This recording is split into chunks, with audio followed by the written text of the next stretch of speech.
Okay, here we're looking at pound dollar. This is a daily time frame. We actually looked at this trade on 5/1, May 1st, 2009, and we were looking at the market to possibly break through this critical resistance area. Well, we can see that it did finally break through. Hopefully, a lot of people got in on this trading opportunity here, buying above that resistance area. Now, you can see that the market kind of hung around that resistance area a little bit, just doing a slight pullback here, really giving us that role reversal where that previous resistance has now become future support. Of course, we see that happen all the time, so that's not very surprising. And then the market did finally break, and look where it went up to the target area that we talked about in that tutorial.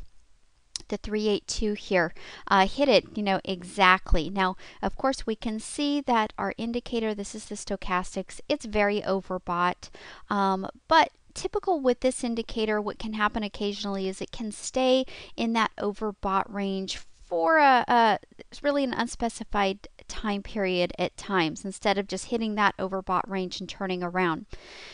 Now, if the market does break through this 382, we anticipate that it is going to, instead of targeting that 50, that would be the next fib here, we're really going to be looking at this previous resistance as a possible target because the market could come on up and hit that resistance area.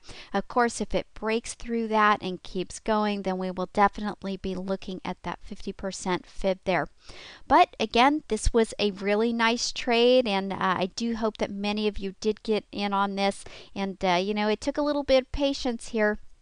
If you're more of that position trader, trading off of that big time frame, that daily time frame here, you were probably sweating it out for a little while. Of course, also remember that if you are more of a position trader where you're holding open your position from anywhere from weeks, maybe even months, typically those position traders are going to be using a much bigger stop loss. So if you were looking at this, maybe breaking through that critical resistance area here, and then it did come back down and just kind of hung out, if you're thinking, well, wouldn't I have gotten stopped out if you were using this as a position trade, and again, we've held this position open for a few weeks now, you would have had a pretty big stop loss. That way you really wouldn't have gotten stopped out on this trade.